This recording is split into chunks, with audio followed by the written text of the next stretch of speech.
Tamil Nadu medical selection கமிட்டில இருந்து ஒரு attention notification counselling பத்தி கொடுத்துருக்காங்க. அதாவது யூஜி மெடிக்கல் அண்ட் டென்டல் வந்து இந்த வருஷம் அப்ளை பண்ணக்கூடியவங்களுக்கு ஒரு முக்கியமான அர்ஜென்ட் நோட்டிபிகேஷன் வந்திருக்கு. ஸோ நீங்க பாக்குறது நீட் யூஜி தமிழ், நான் உங்கள் கார்த்திக்.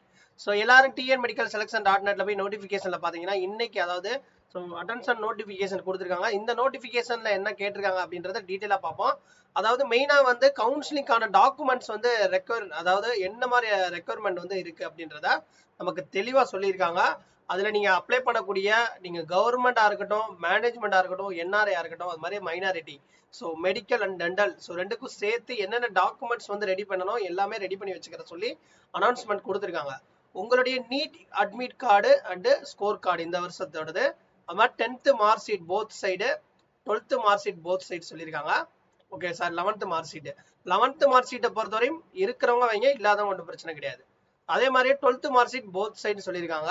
தென் டிசி, அதுக்கப்புறம் 6th இருந்து 12th வரையும் படிச்சதுக்கான தமிழ்நாட்டில் போனஃபைட் சர்டிஃபிகேட்ஸ் அண்டு அதுக்கப்புறம் கம்யூனிட்டி சர்டிஃபிகேட், நேட்டிவிட்டி சர்டிஃபிகேட், தென் அதுக்கப்புறம் பார்த்தீங்கன்னா உங்க அப்பா அம்மா படிச்சிருக்காங்கன்னா அவங்களுக்கான அந்த இது, ஸோ பேரண்ட்ஸோடைய டாக்குமெண்ட்ஸ் ஏதாவது ஒன்று, அவங்களுடைய ஐடி ப்ரூஃப் ஏதாவது ஒன்று, அது மாதிரி அவங்களுடைய கம்யூனிட்டி ஏதாவது 2 பேர்த்துல யாராவது வருது.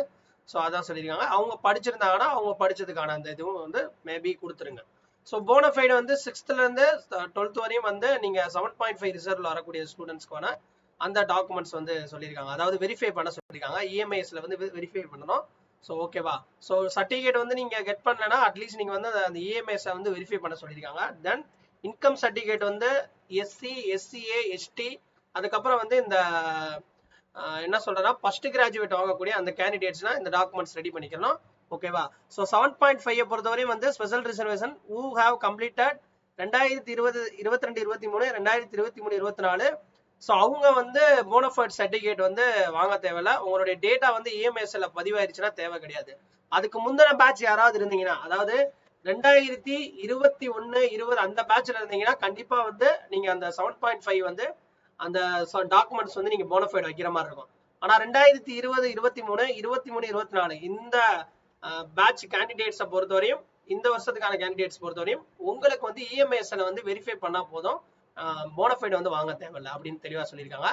இந்த நெக்ஸ்ட் என்ன சொல்லியிருக்காங்கன்றதை பார்ப்போம். எலிஜிபிலிட்டி சர்டிஃபிகேட் வந்து எம்ஜிஆர் யூனிவர்சிட்டியில accept Tamil Nadu state board, CBSE and ICC போர்டை தவிர வேற ஒரு போர்டில் படிச்சீங்கன்னா கண்டிப்பா, வேற ஒரு யூனிவர்சிட்டி வேற ஒரு போர்டில் படிச்சீங்கன்னா கண்டிப்பா இது பண்ணிருங்க.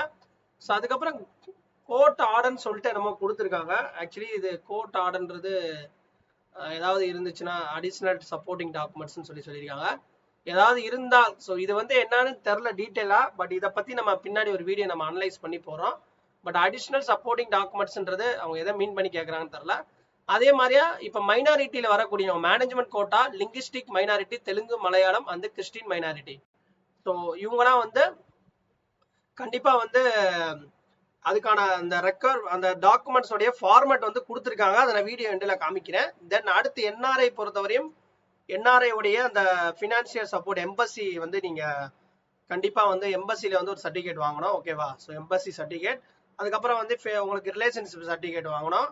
தென் உங்களுடைய என்ஆர்ஐ அக்கௌண்ட், அதாவது என்ஆர்ஐ யார் உங்களுக்கு ஸ்பான்சர் பண்ணாங்களோ அவங்களுடைய அக்கௌண்ட், பேங்க் அக்கௌண்ட், இந்த மூணுமே கண்டிப்பா இருக்கும். ஒரு ரிலேஷன்ஷிப் சர்டிஃபிகேட், அதுக்கப்புறம் என்ஆர்ஐ உடைய அக்கௌண்ட் டீடைல்ஸ், அவங்களுக்கான embassy certificate. Okay, embassy certificate or OCI கீழே இருந்தீங்கன்னா ஓசிஐ கார்டு வைக்கிற மாதிரி இருக்கும். ஸோ என்ஆர்ஐ வேற, ஓசிஐ வேற, ரெண்டே கன்ஃபியூஸ் பண்ணிக்கிறாங்க.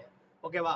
ஸோ ஓசிஐ இருந்தா ஓசிஐ கார்டு வைக்கணும். என்ஆர்ஐ இருந்தா அப்படின்னா ஸோ அந்த இருக்கக்கூடிய கண்ட்ரில ஒரு எம்பசி சர்டிஃபிகேட் வந்து வாங்கி ஸோ உள்ள வைக்கணும். ஸோ அதுதான் தெளிவா சொல்லியிருக்காங்க. ஓகேவா.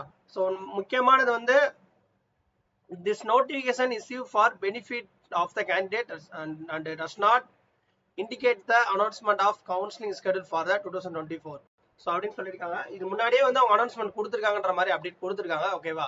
ஸோ இந்த இருக்கு பாத்தீங்களா, இது வந்து லிங்குஸ்டிக் மைனாரிட்டியில அப்ளை பண்ணக்கூடிய அந்த கேண்டிடேட்ஸ் வந்து இந்த டாக்குமெண்ட்ஸ் வந்து நீங்க இப்போ மைனாரிட்டியில வரீங்க, மலையாளி, தெலுங்கு மைனாரிட்டியில வரீங்க அப்படின்னா ஸோ நீங்க வந்து இதை ஃபில் பண்ணி வாங்குற மாதிரி இருக்கும். ஓகேவா. ஸோ இது வந்து ஸ்கூல்ஸ்ல வாங்கக்கூடியது. இப்போ வந்து நீங்க தெலுங்கு, மலையாளம் அப்படின்னா கண்டிப்பா வந்து நீங்க தெலுங்கு, மலையாளம் பேசக்கூடியவங்களா இருக்கணும். ஸோ அவங்க இருந்துச்சுன்னா அதற்கான ரெக்கமெண்ட் டாக்குமெண்ட் வச்சு நீங்க ஸ்கூல்ஸ்லேயே உங்களுக்கு இருந்துச்சு அப்படின்னா ஸ்கூல்ஸ்ல நீங்க கெட் பண்ணிக்கலாம். இல்ல ஸ்கூல்ஸ்ல இல்லை அப்படின்னா தாசில்தார் ஆபீஸ்ல நீங்க வாங்கிக்கலாம். ஸோ தாசில்தார் ஆபீஸ் மூலியமாவும் நீங்க வாங்கிக்கலாம். அது வந்து கீழே வரைக்கும் பாருங்க இந்த இது. ஸோ இது வந்து இந்த வருஷத்துக்கானது. ஸோ அதை செக் பண்ணி நீங்க அப்டேட் பண்ணிடுங்க. அதே மாதிரி வந்து 2022க்கு முன்னாடி உள்ள பேட்சஸ்லாம் வந்து இந்த ஃபார்மை ஃபில் பண்ணி நீங்க வைக்கிற மாதிரி இருக்கு. நல்லா பாத்துக்கோங்க. 2022, 23, 24 அந்த பேட்ச், இந்த வருஷம் பேட்ச்லாம் வந்து EMIS மூலமா வெரிஃபை பண்ணா போதும். அதுக்கு முந்தின பேட்ச் யாராவது இந்த கவுன்சிலிங்ல வரீங்க அப்படின்னா அவங்களாம் வந்து இந்த 7.5 உள்ளவங்க இந்த டாக்குமெண்ட்ஸை ஃபில் பண்ணி தான் வாங்கணும் அப்படின்ற மாதிரி தெளிவா சொல்லியிருக்காங்க. ஸோ இப்போ வந்து கவுன்சிலிங்கோடைய ப்ராசஸ் வந்து தொடங்க போறாங்க. அதுக்காண்டி தான் வந்து உங்களுக்கு ஒரு அப்டேட் கொடுத்துருக்காங்க. ஸோ கண்டிப்பா வந்து இந்த வீடியோ உங்களுக்கு ஒரு இன்ஃபர்மேட்டிவா இருக்கும்னு நினைக்கிறேன். இந்த வீடியோ பிடிச்சா கண்டிப்பா வந்து லைக் பண்ணுங்க, ஷேர் பண்ணுங்க, கமெண்ட் பண்ணுங்க. இந்த நம்ம சேனல் சப்ஸ்கிரைப் பண்ணிக்கோங்க. அது போக வந்து